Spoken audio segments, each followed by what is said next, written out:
Good morning, everyone. Great to see everyone at the CHRO South Africa webinar, part of the HR Enablement network. Got a phenomenal morning in store, I think. So I think you made a good choice this morning and joined this webinar. You can tell your colleagues about it after 12 o'clock and tell them what they missed and forward the replay afterwards.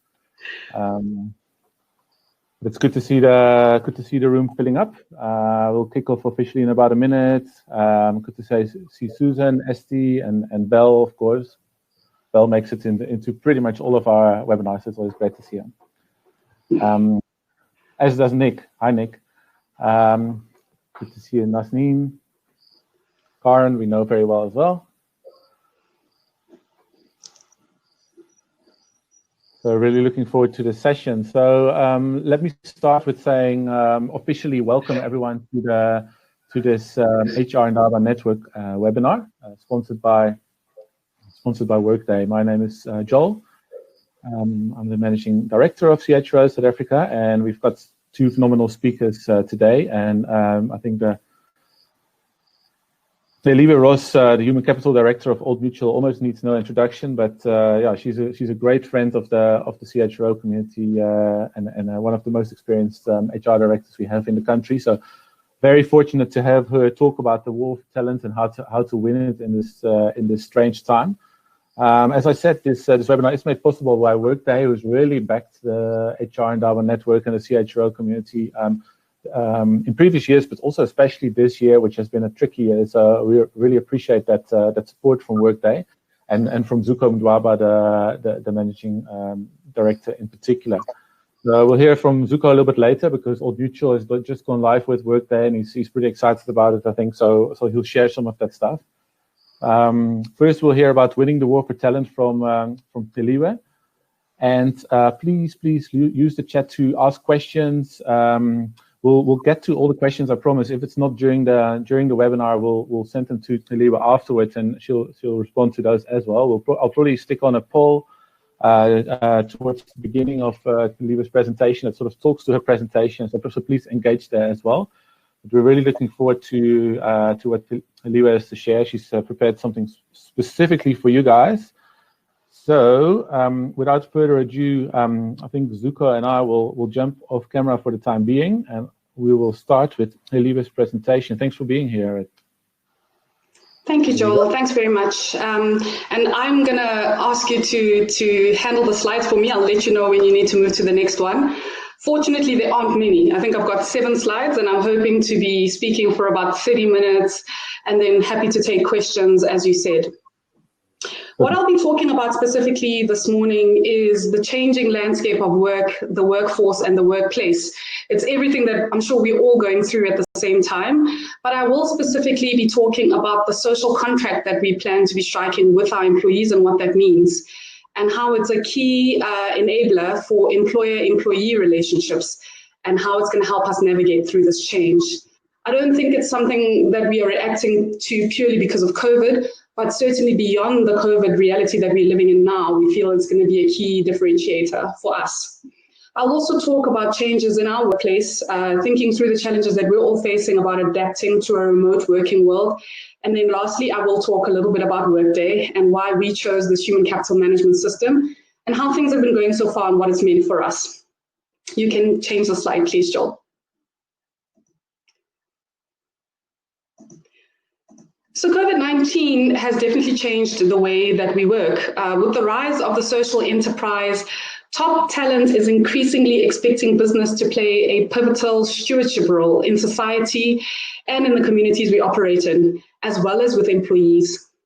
We have intensifying economic, social, political, and technological disruptions, which are forcing organizations to put humans back in the center of the business strategies we drive, by bringing purpose and meaning back into the workplace. And these changes are raising huge organizational, but also talent and human capital challenges, as well as opportunities. And I hope I'll touch on some of these with you today. For some time, we have spoken about the future of work, and I'm sure you'll all agree that that future is already here. COVID-19 has more than made a shift in where work is done. It's actually a massive workplace reboot. There is now a renewed focus on employee output rather than hours worked, and it will require a rapid reskilling of employees, but I'd argue more so line managers.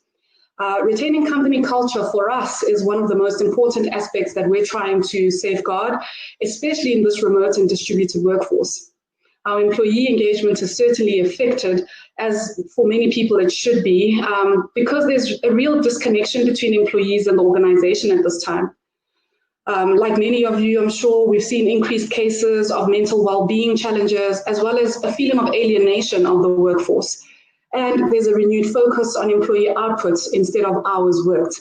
That's certainly the shift that we're seeing at Old Mutual, and we firmly believe that we need to strike a new social contract with our employees in order to win the war for talent. We can go to the next slide, Joel. To stay competitive, organizations must continually evolve, and this includes the evaluation of the social contract it has with its people. At the basic level, an organization's social contract determines the relationship and agreement between the organization and its workforce. It's all about expectations, whether those are implicit or explicit. These aren't necessarily formal legal documents with terms and conditions. Instead, it's how the company communicates its values, its purpose, and its expectations to create a sense of belonging with its employees. It's also about what employees perceive to be their responsibility towards the organization. The heightened safety and security of employees is a critical component of any social contract. And by this, I don't just mean physical safety, but even more so, psychological safety. Let me share some elements of the social contract with you. It involves the autonomy and flexibility in terms of where and how one works. It's the proactive health support that's provided with added emphasis on mental well-being. It's the provision for personal needs support, and that can come in many forms. It can be a change of benefits, for example. It can be support for vulnerable employees or for their family members that they're living with. And lastly, it's a stance on transformation, on equity, diversity, and inclusion, and I will touch a little bit on this later.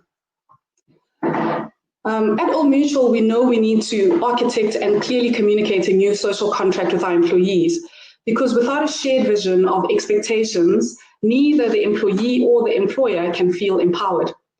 How we equip our line managers is what's becoming critical, and our leadership as a whole in terms of transforming this change and renegotiating the social contract. The digital workplace should never mean that employees are left devoid of coaching, mentoring, training, and guidance. And employees also need a dedicated digital channel to let their leaders know if they're frustrated or overwhelmed or having any other issues that we need to be aware of. Employees also need to be vigilant, need to be more vigilant about ensuring employees don't fall into that always on, never ending work from home habit, which I think we're all guilty of most times. You might be wondering what the key ingredient is in driving this new social contract.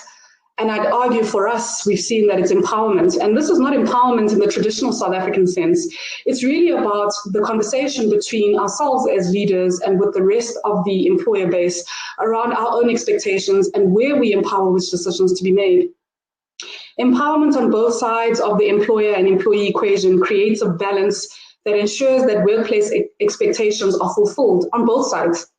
For employees, for example, it's about having the right tools, processes, collaboration, and leadership in place to enable them to contribute and to feel a sense of satisfaction in their work life. For employers, on the other hand, this feeling of empowerment is the ability to navigate, shift, and pivot to fine-tune operations to match the organization's work capacity and talent base with the work volume and business requirements and as they evolve. The post-COVID world is not just focused on the human and technology interface and enabling employees to be technologically equipped.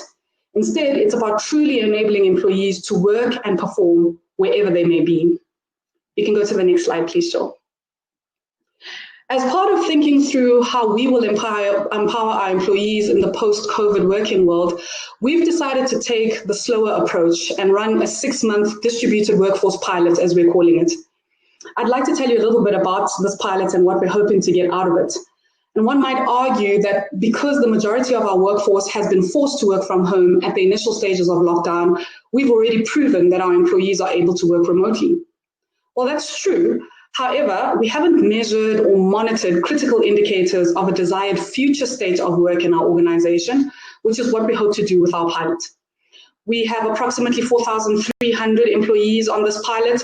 All of them are from across different business units, different workforce types, across different levels from a leadership perspective, and also from different locations. Our distributed pilot workforce objectives are to assess the effectiveness of a distributed workforce for Old Mutual. We're going to identify any potential risks to employee engagement, culture, and well-being with a view to design our future working strategy.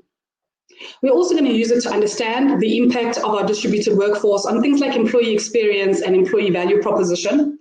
And the pilot will also test and refine our human capital and IT processes to ensure that they are future fit and supporting a distributed workforce. And lastly, we want this pilot to understand and measure the impact of the distributed workforce on aspects like employee retention, absenteeism, output, and talent attraction. One thing that our pilot has already shown is that whilst we can work from home, not everyone's home is created equal.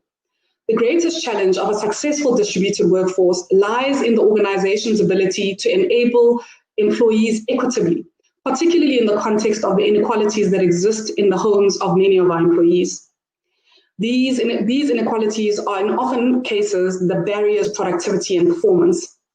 Mothers, for example, and I'm sure many of us can identify with that, because we're typically getting the short end when it comes to working from home, depending on the ages of your children, of course.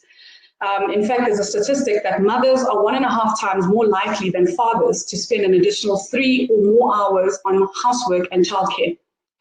Moreover, McKinsey has reported that COVID-19 could set women back by half a decade at least. Caregivers, in particular mothers, are pushing themselves to keep up with the unsustainable pace of managing both the household and work at the same time. There are, of course, also other practical issues that our employees are facing, issues like power supply and load shedding in the South African context, the cost of data or Wi-Fi, and the physical space that people have to work in. I must stress as well that we've seen that the impact on young people is even more pronounced, especially those that are living on their own. Many of them have lost their physical social network and may not be able to afford the cost of full-time connectivity, and many lack the physical space to work. In fact, we found some of our employees working from their cars. As an engineer, I'm rather passionate about data, and it's been incredible to see how human capital can unlock so much business value by using data to inform our decisions around the preferred future state of Old Mutual in terms of how we want our workplace to be set up for all of our employees. We are using an application called Adaptive Insights, which is a Microsoft application, and we've already seen some great insights regarding people behavior, such as average weekly working hours, for example, or the amount of time teams spend in meetings per week, or the average meeting duration and how many people attend meetings. Because we know for a fact that the increasing number of attendees make meetings less effective from a decision-making perspective. All of these insights are instrumental in adapting our people practices and seeing how we can best support our employees and line managers through this change. The next slide, please, Joel. Our distributed workforce pilot is not a silver bullet, I must say. And oftentimes I hear our employees talking about the pilot and it's going to give us more money for data. It may, but that's not the point of it. And I don't think it's going to give us all the answers regarding enablement from a remote workforce perspective. It is, however, an important part of our decision-making process. And we've taken a build as you fly approach, if you will, implementing and adapting as our processes as we go. Our agreement has been that we won't wait for the full 6 months to adapt or to change anything in our organization. The moment we start to see value drops, as we call them, we'll land them in the organization and keep going with the pilot. A discussion has been taking place with our senior leadership, and I suspect across your organizations too, which is how can we enable new skills and take continuous learning to the next level, particularly while our workforce is distributed. For us at Old Mutual, we've taken a blended approach to this. We realize that learning and upskilling is great when it is employee-driven, but equally, employees need to understand the options that are made available to them for growth. So it's a mix of providing curated content for employees whilst also encouraging them to own their own growth. In this context, we've also been thinking about the office, the physical space that is the office. and how we need to reimagine the use of the office for collaboration work and for targeted learning interventions versus the historical status quo of being in the office every day to do all work. We need to understand what we can do remotely and should do remotely and what needs people to be physically together. And so we're considering repurposing much of our office spaces, and that includes our branches, for this exact purpose. We have a number of exciting initiatives underway, particularly in our talent and learning space, most of which are centered on continuous learning and learning that is available on demand in the flow of work. And Workday is a tool that we are using to deploy this capability. Workday has helped us not just to digitize our learning content and physical learning so that people can access content in the device of their choice at a time of choice, but it's also enabled us to accelerate some of our learning initiatives and also enabled us to push different content into the organization at different times. If we can just go to the next slide, because I've touched a little bit on Workday, so I wanted to talk about our Workday journey. We went fully live on Workday on the 7th of September. We had 2 phases of go live. The first go live was on the 27th of November last year in 2019, and the second phase of our go live was on the 7th of September, covering different countries and regions, and there are many reasons why we decided to phase it that way. But we went live on the full human capital solution in those phases. And I must say, for us as Old Mutual, it's proved fortuitous, particularly because we went live during lockdown, and our previous human capital solution would have necessitated things that during lockdown are not possible, like going into the office to sign leave, for example. That's the world that we're personally coming from. And the transformation from a human capital perspective has been massive. And we know that it's been the right decision for us purely because it's really enabled us to do a lot of our transactional processes from a human capital perspective remotely, but also given employees a sense of being able to control their own destiny when it comes to some of our practice.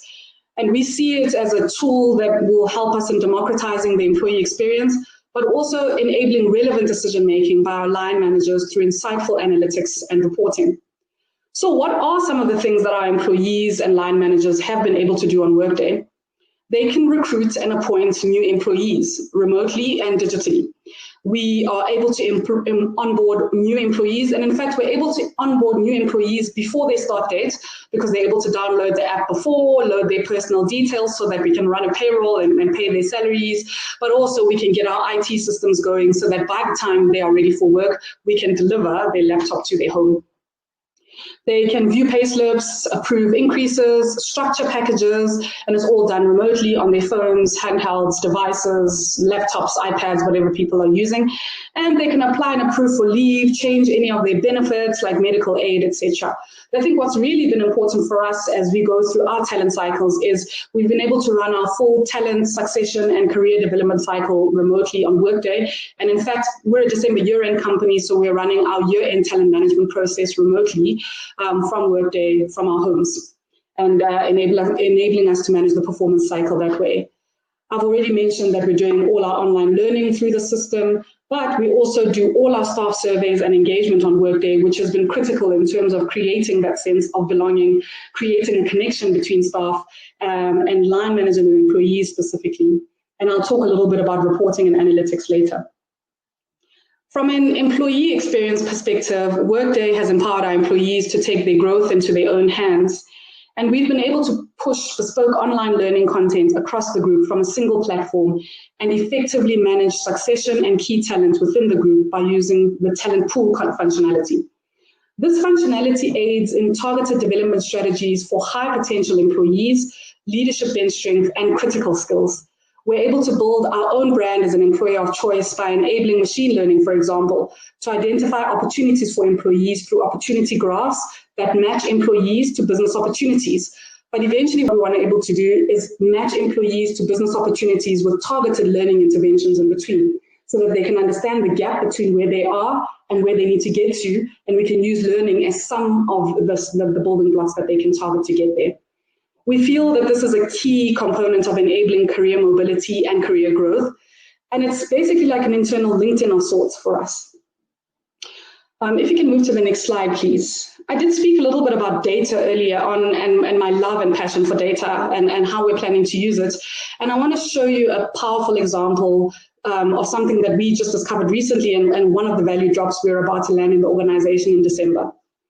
As part of our distributed workforce pilot, we're using Workplace Analytics by Microsoft, which basically measures how teams collaborate and how they work, not what they are working on. Poppy prohibits us from doing that. So we're getting an understanding of how people work, how often they work, how long are they logged on, the volume of emails that are coming in and out, how long are they responding, how many people are attending. These are Microsoft Teams meetings, of course, not physical meetings. So we don't have a measure of WhatsApp messages, physical phone calls, etc. But alone, just measuring what we're doing on Teams has been extremely insightful. We're able to track a number of things linked to employee behavior. And one of them, like this example, is the volume of emails. As you can see, well, in our organization, 1 out of 6 emails takes place outside of normal working hours. So that's before or after the physical workday. Having visibility of this data is what helps us to have very meaningful and targeted interventions, particularly with line managers, because we're able to break this data down into segments and eventually into business units, and we can have targeted conversations with line managers about behaviors that we're starting to see emanate from their teams, which can lead to absenteeism, exhaustion, mental burnout, mental challenges, and the like. And with this information, then we can send nudges to line managers through Workday, inform them of what we're starting to see from the trends in their teams, and also suggest targeted interventions. Next slide, please, Joel.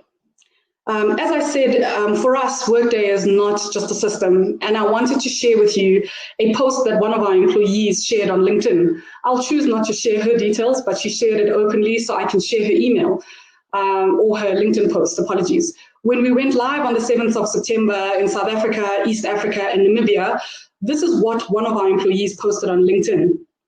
I'll leave it to you to read, but to give you some context, she is one of our transgender employees who had real challenges with our previous system that we used and how it classified her in terms of her gender and her gender identification. And for me, this is what it's really all about. It's using a system to enable different things across our human capital value chain. And in this instance, it's helping us really focus on diversity and inclusion. And diversity and inclusion in its overarching way is a huge focus for us at Old Mutual, particularly because we're a Pan-African company, and also we're a South African company anchored in South Africa and with growth in the rest of the continent, and it has to be a continuing focus for us. And in our conversations and ongoing conversations with Workday, we can discuss things like those and what we're wanting to drive from a diversity and inclusion perspective. Because for us, it's not just about the measurement. I mean, the measurement is important and the reporting is important, but I think more than that, it's about enabling human capital and employee experiences that are different. And now that we start having data based on how people classify themselves, based on how teams are made up and constituted, we can start to make targeted decisions and interventions for teams. And one of the conversations that we're currently with Workday is on an application that's coming live next year, if I'm not mistaken, Zugol, correct me, called Vibe, which is a specific intervention on diversity and inclusion.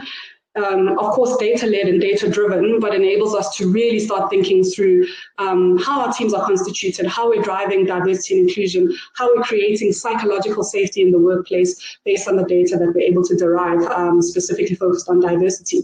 So it's a big drive for us and one that we've been able to partner physically with Workday on. And just to conclude, you can change slides, Joel, if there is a slide after that one. You know, these are just a few examples of how we've utilized Workday, and we're still early in our journey, but really excited about unlocking the functionality that's going to be beneficial to our organization. And I don't want to kid you, it's not an easy journey. I don't want to paint a picture that everything was switched on September 7th and it worked the way that it should and all our employees loved it. Of course, change is difficult for people. It's difficult for them to accept that they had a system that did certain things for them that possibly worked. And I'd argue it worked for a few and worked for select groups of employees. And what we're trying to do is democratize that. We want our employees to have an equity of experience. And so the partnership that we've had with Workday has been critical because the journey is not easy, both the pre-implementation journey, but even post-implementation. Correcting data, making sure things are working the way that they should. Our first pay run was interesting, but we continue to improve and learn together, and we're getting to where we need to get to from a maturity perspective. And you know, the biggest challenge I've found personally is not with all general employees. It's actually about line leaders and line managers and enabling them. more specifically. A lot of what I'm talking about the social contract is about enabling line leaders, and the tech side has become a critical conversation about enablement, certainly in our organization. And I just feel that the time is now for us as human capital, as HR. And what we've learned in this pandemic has been that the spotlight has physically shifted to human capital leadership. Never before have organizations relied so much on us to guide the trajectory of people and of the business agenda like we have to now. And it turns out that this function is not so soft after all. So I'd encourage us all, colleagues, to own the space that's been presented to us and not waste this crisis. The most talented people will respond when we bring purpose and meaning back into the workplace and when we strike a new social contract with them. I wish us all the best as we continue to navigate this ever-changing landscape of work. I'll hand over to Celiwe from Workday, after which I'm happy to answer any questions you may have. Thanks, Joel. Thank you very much, Celiwe. Perfect to follow Zuko, but over to you. Thank you very much, Joel. Celiwe, thanks for the kind words. I think for me, I always say that the greatest pleasure that I get in my career is listening to customers telling their stories. It's an amazing, I know you said it was not an easy journey, but it's a journey that was worth traveling. Listening to all the anecdotes that you've just mentioned, it is just pretty amazing. You know, the slide that you had on, I think it was a hashtag, not just a system, is something that I got goosebumps when I saw that slide. So that's really, it makes the work that we do really worthwhile. For me, I think one of the things that's quite critical is there's never been a time in our careers, certainly in our generation, where we've had to really appreciate the values that organizations have. You know, it's easy to have values, it's easy to have a vision. But when we look at the Workday values, it's actually quite interesting that there's at least 3 of the Workday values that are exactly the same as Old Mutual, and it totally makes sense to me. As I was listening to you, I was thinking about the values that we have. You know, we have, as Workday, we have an obsession with the customer. You know, we totally believe the customer is the core of everything that we do, because, sorry, there was feedback there, Joel. I can hear the feedback. I just don't know where it comes from. So just carry on for now.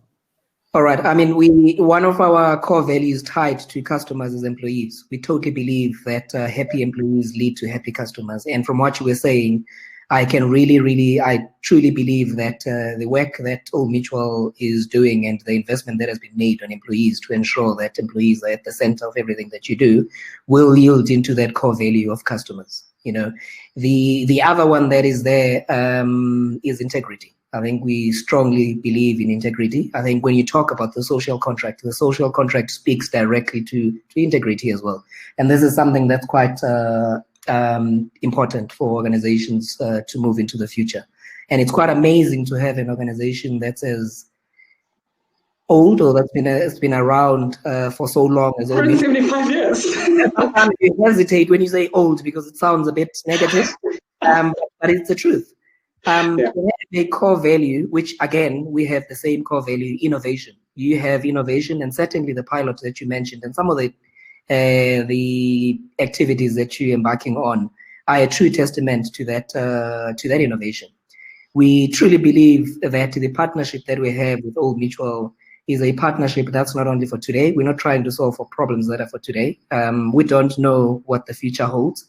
However, the technology that is there to support Old Mutual or any other customer out there is to ensure that when things happen in the future, organizations are able to move with agility and respond to those and be able to continue business.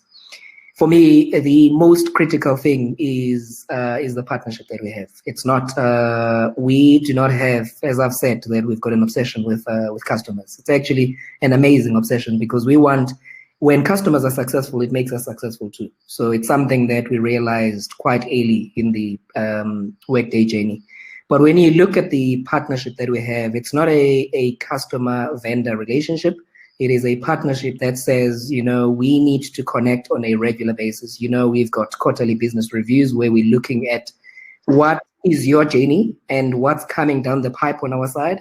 because having a core value on innovation from a Workday perspective, this is a promise to our customers that the investment that they have made is an investment that they'll always be able to unlock. You mentioned your love for data. I also love data. I think data is the new oil. Data is something that will help companies move into the future, whatever the future is.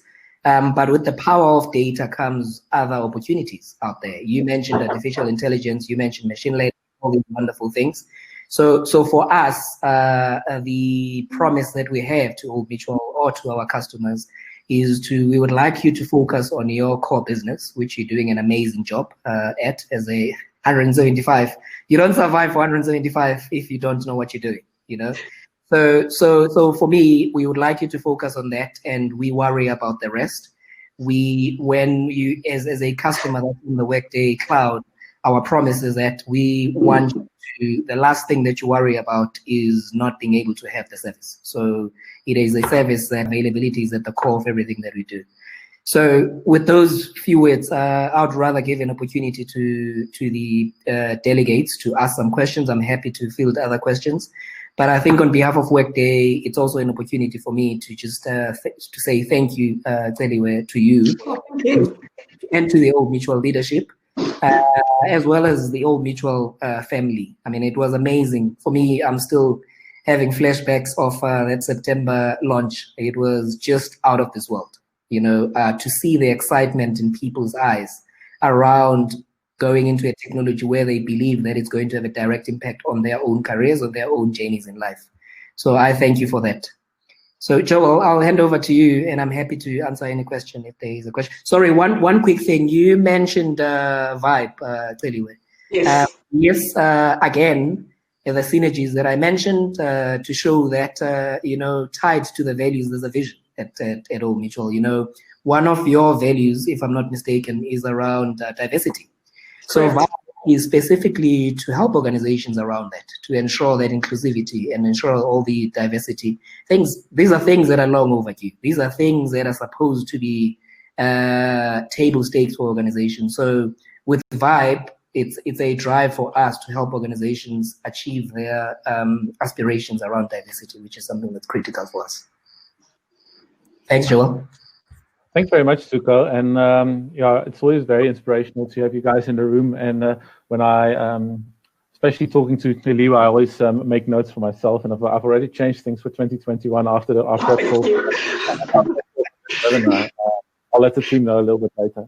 But I've always got loads of questions, but I prefer not to use them because this is really the opportunity for the community to ask questions. And luckily there are already a few, but please don't be shy and keep them coming. We've got so the first question was from Suzanne Govender, and she said, and the questions are quite diverse, but I think it's great to have a bit of since we have Celiwe in the room, so let's ask her what you want to know. As Old Mutual strikes new social contracts, like you were presenting on with your employees, what factors will feature as you draft your EVP, and how do you engage your employees? So fairly broad question, but maybe just if you can touch on how you plan to engage with your employees in that new social contract. Sure. Thanks, Joel. And thanks, Susan, for the question. So I think the big thing for us is, firstly, we are right at the beginning of the pilot. So we're in month 2 of a 6-month pilot. And the value drops will happen probably in monthly buckets as we go through the pilot. So we're still in the early stages of it. However, I think the important thing that you call out is around engagement, because much of what we're driving, we want to use as a result of the feedback we get from employees. And the engagement is actually happening with that pilot group of 4,300 employees, trying to understand from them, what are the impacts of this? Has this intervention worked for you and your team, and what does it mean? And where we see significant uptake in that 4,300 group, we'll start to test it in different parts, bigger businesses, before we go through the entire organization. You know, there's 30,000 employees in our company. Some of them are sitting in branches, in call centers, some are office workers, some are not. So we cannot have a one-size-fits-all approach. And I think our EVP is not going to be one-size-fits-all. What we want to understand are what are the key nuggets in that EVP that are going to make the biggest difference to employees. What I can tell you right now that we're hearing from employees is we buy into this and we get it, and many people happy at home or happy not having to be in the office every day. Let's rather put it that way. But many people are saying, I'm sitting at the end of the year, it's my performance review. How do I firstly tell my line manager about what I've achieved in the year when he hasn't seen me for the bulk of the year? And also line managers are asking us, well, how do I measure what people have done? I haven't seen them, I've seen certain work, etc. So we're also starting to have to teach, in a way, the organization around our shift towards output versus volume of work, and how do we measure that output, and then how do we reward it? And it's a journey for us. It's going to change how we contract for performance. It's going to change the frequency of performance appraisals, and it'll definitely live in the system that we use, which is Workday, that runs our full end-to-end talent cycle for the year. Okay, great. Just by the way, I posted a poll during your presentation, just asking a simple question. When I come back home from when I come back from summer holiday, I'll be working from, and 35% said home, 19% said the office, 39% said home and the office, and only 5% is not sure yet. And I thought that was quite interesting, because you guys obviously on a trajectory to find out what the right answer is, or if there is even a right answer. You were also saying you're already trying to implement your learnings as you do this pilot and research. What is your feeling so far?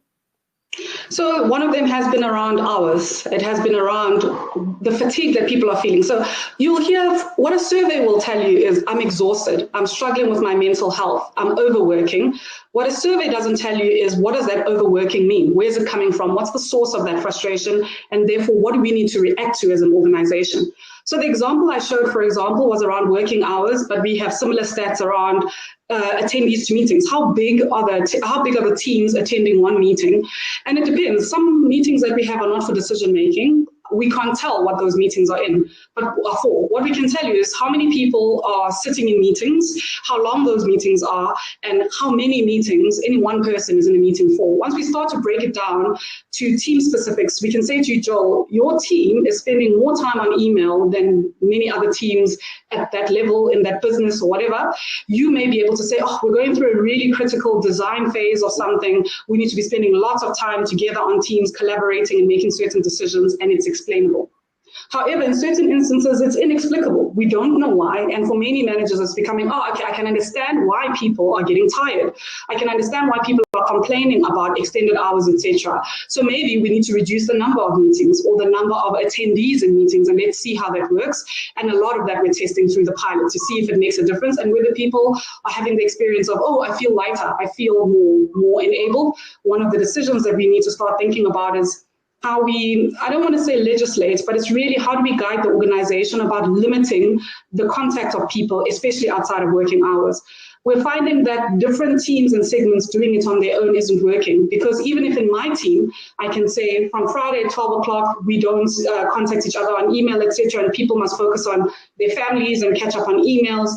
My team can be contacted by teams outside that don't have the same rule, for example. And so we're really starting to look at how do we, I don't think we'll ever get to a place where we have strict working hours, but how do we create the discipline in people to understand the fact that it can be invasive, and you can't just, for example, just dial someone on Teams on video and expect to have a conversation with them, and that after certain hours, people have lives outside of work. Just because we're working at home doesn't mean that it's a free-for-all in terms of being able to contact them. So again, for me, it goes back to that enablement piece. And starting to understand, where do we need to push for enablement, where do we not need any support or intervention, and a lot of this is sitting with and for our line managers. Great. There was a question about e-learning as well. I think you touched on it in your presentation shortly. So Celiwe is asking, when it comes to managing learning and capability development through e-learning platforms, what is your view in making it mandatory that every employee spends X number of hours a day on developing capability? Does it actually truly translate to growth, or does it create an environment where people tick a box? Thanks, Joel, and hi, Sane. I think it's more the latter, certainly in our experience. The only mandatory training we insist upon is regulated training. We're a listed financial services company, so we're highly regulated, and there's a number of modules of training that our staff do have to do. The learning that I'm talking about is outside of the mandatory or regulatory training that our employees have to go through. And it's things like, for example, digital and data skills, influencing skills. But I think more and more we're going to find people want to learn about things that don't necessarily have to do with their job at work. They want to learn about how to live better. They want to learn about how to be better citizens. They want to learn about how to manage their time better, how to be more effective. It's power skills that people need in the workplace that we don't necessarily develop and grow, that people will continue to want to learn. And for us, as we're on the start of our learning journey with Workday, and what we want to be able to enable. But the end point for us is for employees want to choose what they want to learn about. It's a choice. Say for the mandatory compliance and regulatory training, they will be able to choose for themselves what they want to learn. They'll also be able to career path for themselves. They'll be able to see different people at their level or at different levels of the organization, more senior, how they got there. They'll be able to match their skills with the skills of those people or those jobs, but they'll also be able to identify, hey, I've got gaps from a skills perspective, and then be able to target learning for those skills, whether it's formal or not. So I think our approach is a little bit less mandatory and more around employees self-electing what they want to learn and when they want to learn it. Great. There's a question from Beverly that's very close to my heart, but I first want to touch on some of the questions around the systems and Workday. Maybe just one for Zuko quickly. I saw I think it was Nazneen was asking, we're not as big as Old Mutual, but solutions sound great. Like, so what can you do for us, basically? So, but maybe Zuko, you can just give an indication to what level Workday is applicable and where it makes sense to get in touch. So we have got, globally, we've got more than 3,300 customers, and there's a bulk of customers that are large organizations. And there are customers that are much, much bigger than Old Mutual, for example. There's a Walmart as a customer that have got more than 2 million employees. General Electric is another one, massive. Shell, so you name them. So there's that bracket, but there's also a vast majority of our customers that are actually medium enterprise organizations that range between 500 and 3,500 employees. So we've got those customers. So it's not. But what's maybe an important note to make is the technology is not just for an Old Mutual or for the small company. It's the same version that Old Mutual is using today is the same that's used by General Electric, by Shell, or by a company with 1,000 employees. The innovation that goes into the technology is all companies benefit out of that.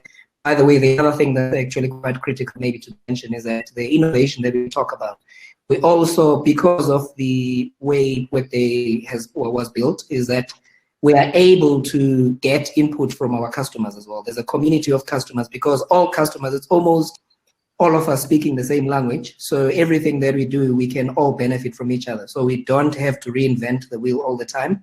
And the other thing that we can do, Old Mutual could easily contribute to something, some functionality they want to have, and they could put it in the community. The community would have, we call it a brainstorm. They could brainstorm, and it would be, depending on the weight or the priority or the support that it's getting from the community, it could be some functionality that would be included in future releases of Workday. Okay, maybe just related, Donald Kumalo from the JC is asking, do you have a Workday Lite, like an Alt-X of Workday? No, we don't. We don't. Like, I think it's point of change that all customers globally are on the same version. I mean, it's the same. It's the same as all of us are on the same Facebook. We're all the same. We're using the same Netflix. We're using the same Amazon. By the way, these are all Workday customers. So it is exactly the same. Joel, I also see quite a lot of questions around the talent modules on Workday, which is it's somewhat a technical question and I guess a specialized question, but it's come up enough times, and a question on the 9-box talent grid, etc. I mean, I'm not a talent specialist, but I'm going to answer it the best way that I can. We run our full end-to-end, we will next year run our full end-to-end talent cycle on Workday. What we weren't able to do this year, and that's because we went live in September, is our employees weren't able to load their performance contracts for the year, and therefore our performance conversations were done with a paper-based contract. But what we were able to do, even now at the end of the year, was do our 360 feedback on Workday. Your self-evaluation as an employee was done on Workday, and your line manager rating lives on Workday. And yes, the full 9-box talent grid is there as well. So when you're an employee, you can see the full spec of your talent dynamics, if I can call them that, your current performance rating, prior year, etc. If we want to, we can enable a mid-year rating as well. And we are looking at a greater frequency of rating, or at least of performance conversations. And we'll run that on the system. We also do our performance or talent management conversations, which involve the talent, the 9-box grid that live there on Workday, and employees will be able to see their talent grid positioning after the calibration that we do. But we're also able to coagulate all our data, analyze it for calibration, and then when we agree to communicate and release to the organization, we run it on that platform as well. So our full end-to-end talent cycle lives in Workday, and many of our COE specialists run how we design it for our own purposes. So for example, we run a 5-point performance scale. It's a 10-point performance scale because it goes up in half measures. Some companies run a 3-point performance scale. Some run a 50-point performance scale. So depending on your organization, you'd have to design it that way in the system during your design phase, and then it lives like that unless you change it and then have to redesign for it. So it's bespoke to the company and how you run your talent and your performance cycle, and our entire cycle end to end from the start to the year-end process lives and works in Workday. Okay. So there was a question, I think, the slides that you shared with the member, saying, how do you balance gender naturalization features, I'm not sure if that's the right term, versus EE reporting as per legal requirements and compliance? So I think the question is clear. That's a great question. It's a great question because I think South Africa is, with the greatest of respect, I think from a regulatory perspective, we're far behind in this. What I'm in financial services, obviously, and what the financial services code requires us to do is to report on people, and it's all binary. It's male, female, black, white, Indian, colored, etc. And we're working from a system that's leaps and bounds ahead of that legislative requirement. I think for FSC purposes, we are going to report outside of Workday. We'll have to. There isn't we don't have a massive staff contingent at the moment that would identify differently in gender. We'll see as people are updating their details, etc. on Workday. But I think for reporting purposes, we are going to have to stick to the letter of the law for now.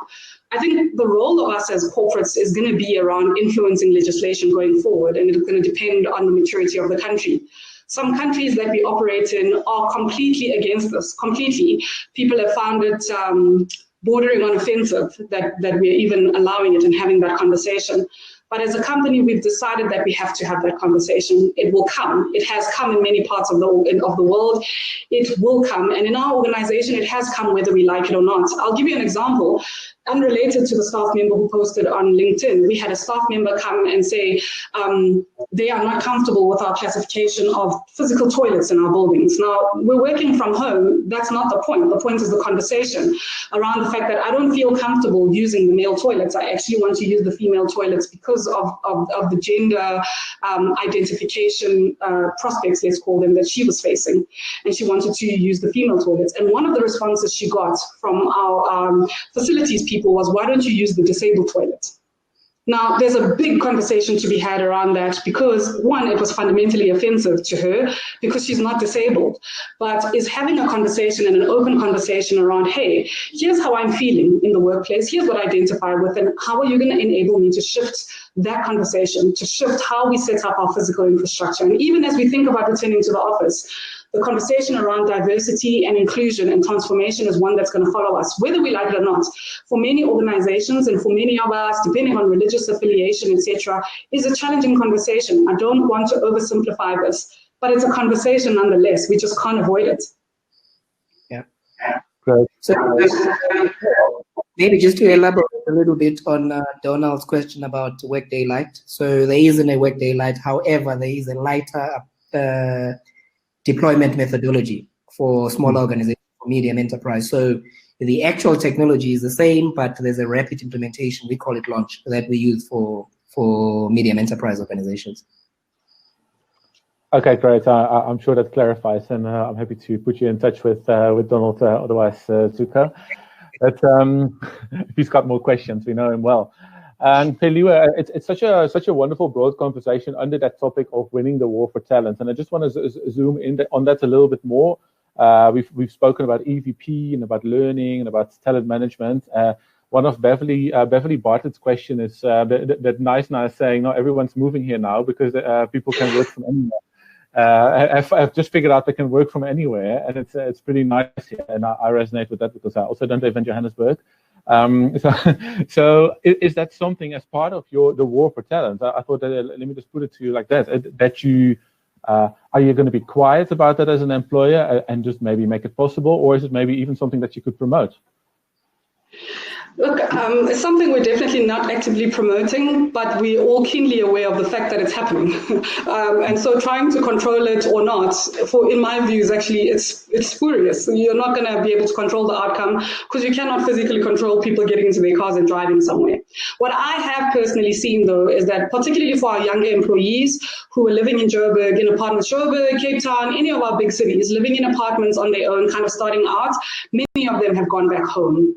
And home means different for different people. You know, I've seen people going to KZN, to Cape Town, to the Northwest, back to different countries. We've got people who've decided to go back to Europe, etc., COVID notwithstanding, because they just need the social connection and that infrastructure that allows them to be human rather than being at home in their apartments all day. And I'm aware of many cases like those. At first, did we start getting questions as kind of a central human capital team around, should we allow this or not? We did get those questions. But my answer to people normally is, how are you going to stop it? How are you physically going to stop people doing it? We can't. And so people are working from anywhere. And I think we're debunking many myths about people working from home, firstly, which was a myth around, can you allow people to work from home? And now I think the conversation is around, can people work from anywhere? You know, one of the things that I know we're looking at specifically is, how are we going to utilize our branch infrastructure differently? Because less customers are going to walk through the branch, less of our employees are going to be sitting in the branch, but we want people to work from home or anywhere. And even as people return to the office, could the office be a branch? We've got many branches all scattered all over the continent, which can be physically closer for some people, like me. Our office is in Sandton. I live very far away from Sandton, but I have a few branches that are closer to me where I could plug into the network, I could have access to a printer, I could see other staff members, etc., and be able to work from there for 2 or 3 hours. Particularly for those who don't have backup power solutions in their home, the impact of load shedding, etc., we could repurpose it in that way. So those are some of the conversations around where anywhere could be, but we can't control it. Yeah, no, I think that's it. I love how you. I loved how you ended your presentation with sort of saying this is actually the time for HR leadership to step up. I think the screams of my baby, the joys of working from home. I just want to ask.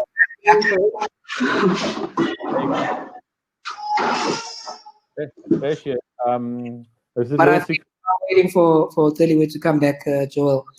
This could also be an opportunity for companies. I think at the end of the day, whatever we're going through now is there's the aspect of well-being, there's the aspect of mental illness, everything like that. So as long as people are well and are taking care of themselves, we are moving into a future where that is more important than them being in a physical office. I mean, of course, we don't know. I mean, we're still in the storm.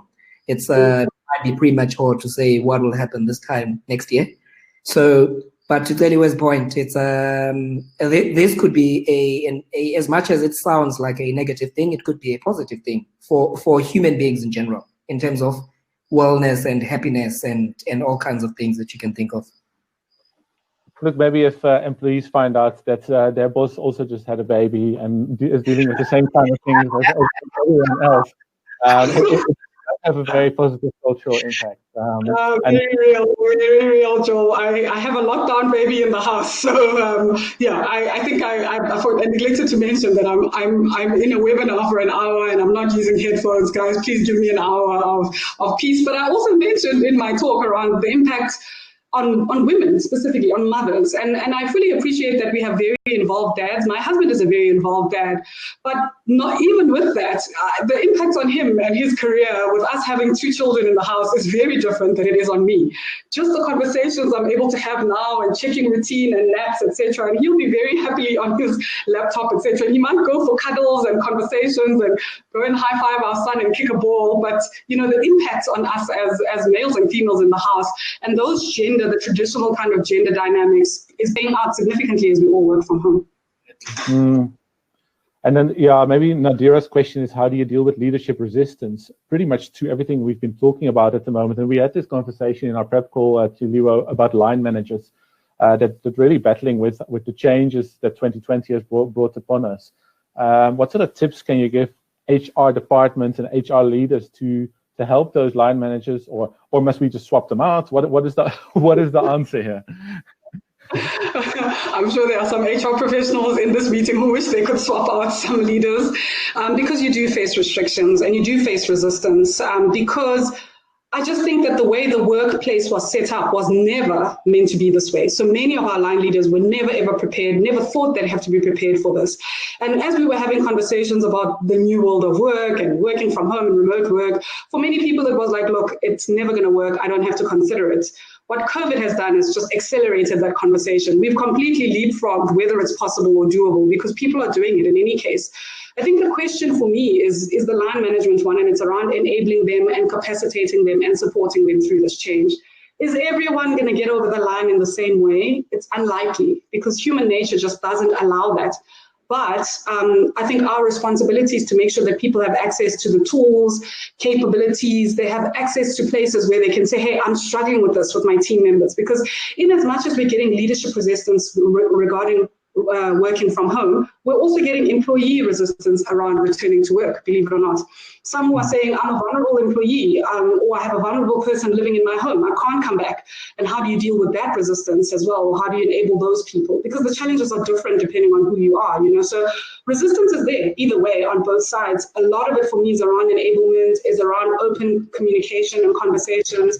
It's around vulnerability when we don't know. There's a lot that we don't know, and just being willing to be open about what we don't know and how we can find solutions and possibly not find solutions.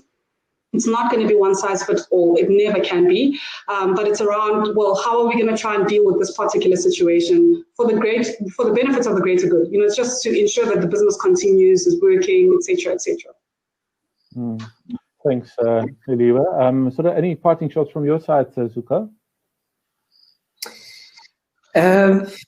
Not really. I think we've covered quite some ground today, Joel.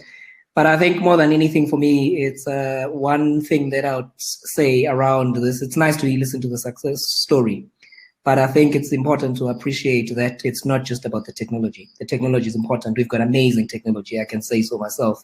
But I think the will of the leadership and the support, you know, this is for us, this is not just doing a technology replacement, lift and shift, but it's bigger than that. There has to be a transformational agenda that is important at board level. You know, certainly the success of projects like this is underpinned by that, and we can never take that for granted.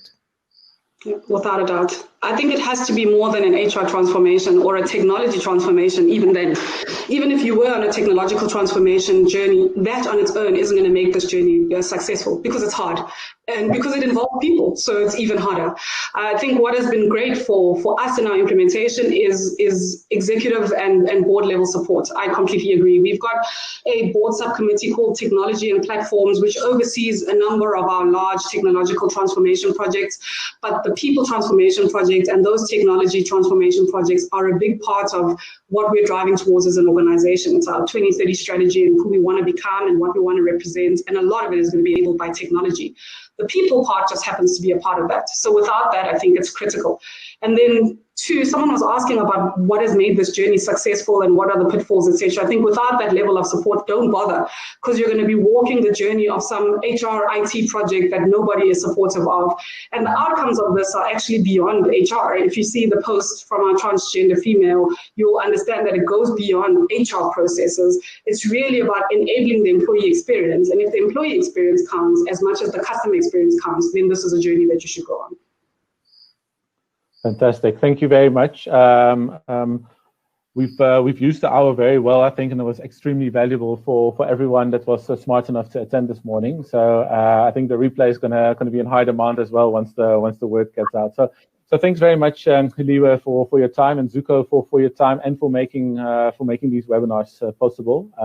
Thanks everyone for joining this morning. I think it was a really great session. I just want to quickly show you what we're doing in the future. We've got a couple of other webinars lined up. This is one of them about onboarding on the 2nd of December. If you want to just stay up to date on what CHRO South Africa and the HR Endowment Network are up to, please go to chro.co.za/events, and you can join everything there. So thanks again, everyone. Thanks for your time. Thanks for your insights, and look forward to seeing you all soon again. Thank you. Thanks, everyone. Thank you very much. Thanks. Bye.